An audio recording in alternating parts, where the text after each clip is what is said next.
Welcome to Tony's Bonsai. I'm super excited about today because I'm filming this introduction having already worked on my plants, and I know that the last plant of the day is an absolute cracker. But first of all, let's work on this Literati style hawthorn.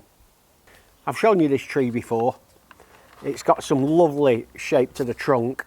I'm not going to do any work on the top of it because I'm just leaving it to grow in its first year, but I need to get these supporting wires off.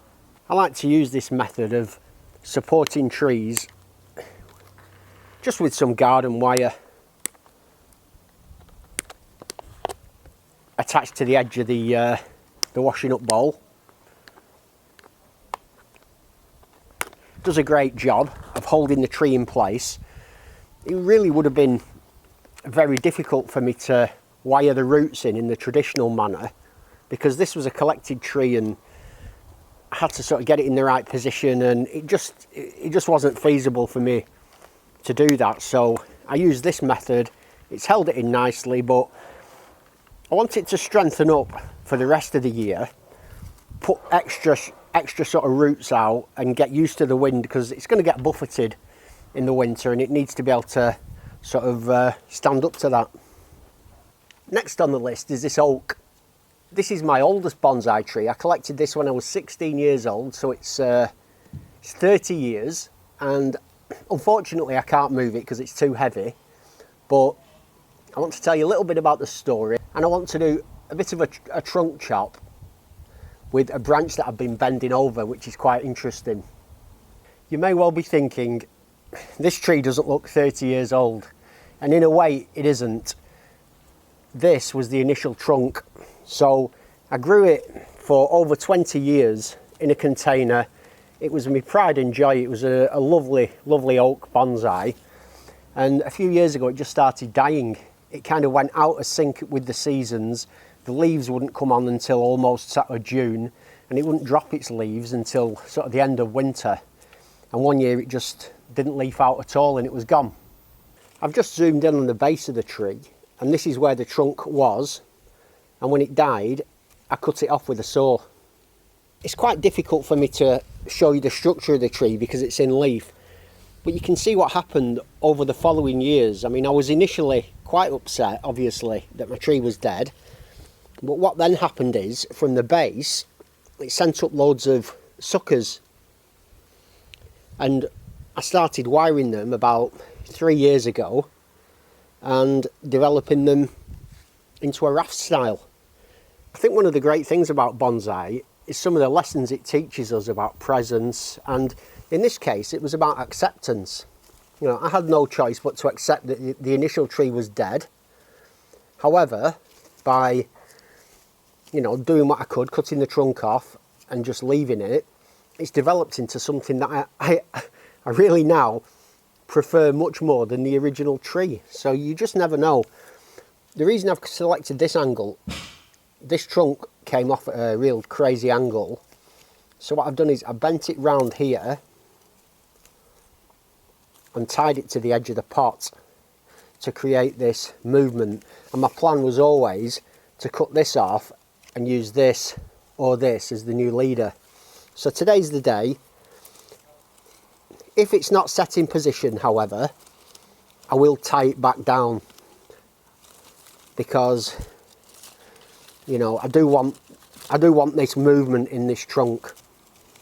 But it's been there a while. I did this earlier this year, so it's had sort of a good 6 months in that position, and that's holding the position really nicely. I can definitely tell, even though this is going to deflect up a little bit, it'll probably only move another inch or so, and so I think now's a good time to make the chop. We can see here an initial chop that was made last year, but this is going to be the new position of the chop. There, that came off quite easily actually. Nice soft green oak.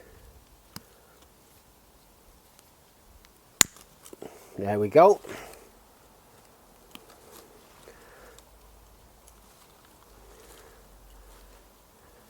And I think that could develop into a nice new apex.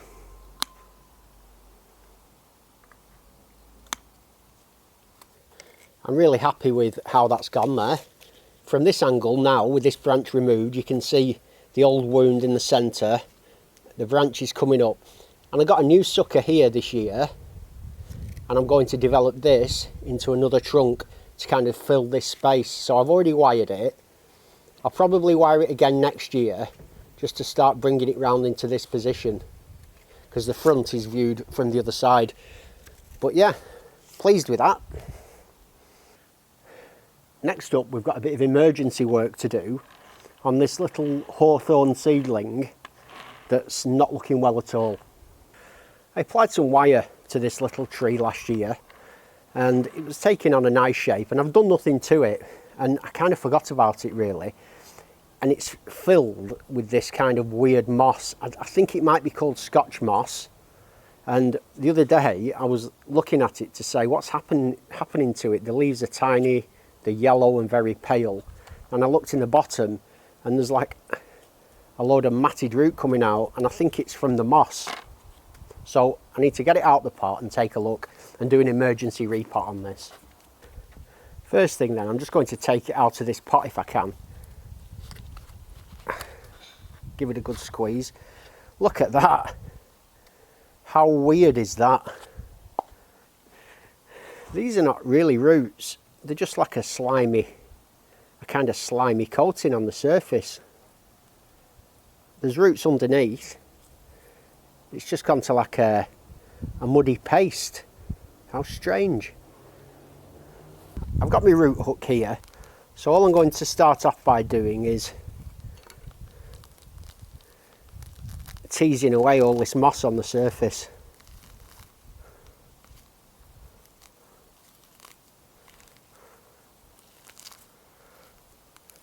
I think this is just effectively a pot full of moss and a tree just struggling, holding on to life in the centre in a load of soggy soil. I mean, to be fair, this soil is awful. I think this must have been one that I did right at the very beginning, and it's in a clayey garden soil. There's not even any compost in it, I don't think.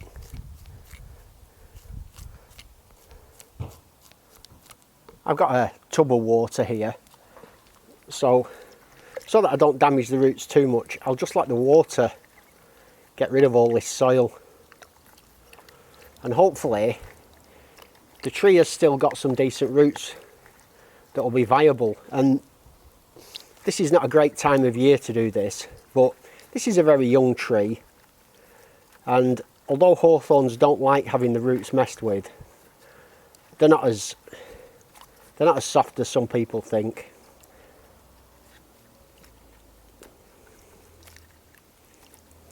It's beginning to break up now between my fingers as I kind of manipulate that soil, and the clay soil is just dissolving into the water, and I'm just teasing those roots out. That took me about 10 minutes to clear all these soil and gunk off the roots. I've got a nice root mass here, but look how interesting the root base is here. Now, part of me is tempted to make that into the base of a tree, but then I also thought, could it somehow sit on that rock? Well, that's quite nice actually. Oh, even better that way. So I could possibly have that as like a root over rock style, like that, buried in the ground. What do you think? I think that works really well. What I'm going to do is tie it up first onto this rock with some string. I've had a quick look round and I can't find any string, so I'm going to use some vet tape. It's a bit wide, so I'll just cut it lengthways like this. And this stuff is breathable. Oh, don't cut the roots. I nearly cut the roots off there. That would have been a bit of a disaster.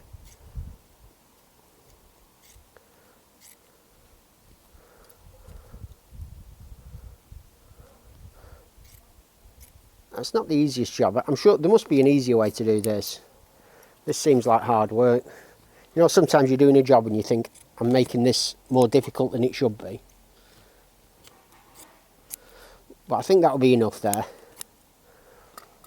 And all I'm going to do is take the roots that are spread out like that and just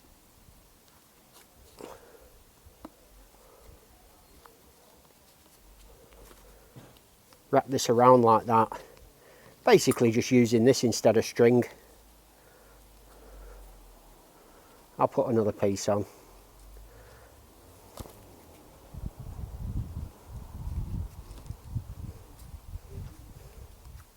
And then this last piece I'll just tie, which is harder than it sounds actually. There. I'll just tie that into a little knot there. And that's holding that quite nicely actually there. That'll hold that in place. And I can get that planted in a pot, root over rock. I've got a little training pot here. So all I'll do is put some of my soil in it, my compost. I'll just tilt it up so that you can see it better from the camera angle. And then this rock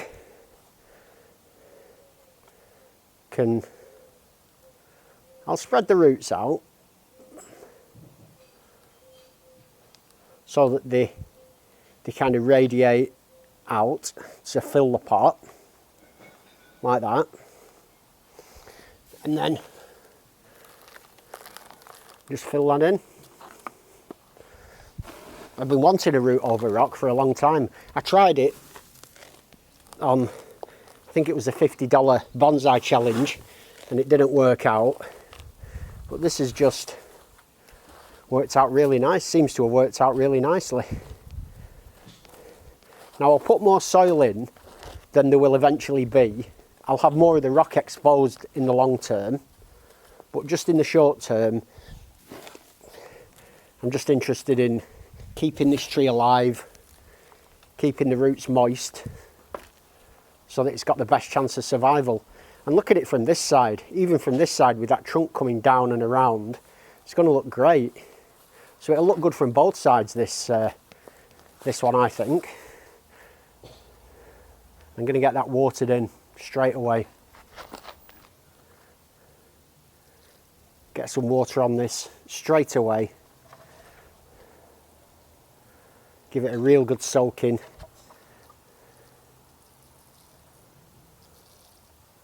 And I think this has got a fair chance.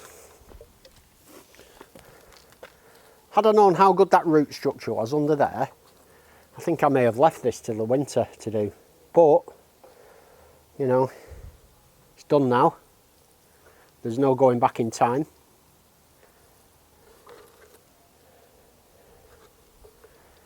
Unless anyone has got a time machine, in which case I won't mind borrowing it.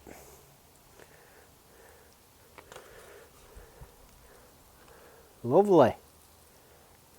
Water's pouring out of the base now of this, so it means it's had a real good soaking.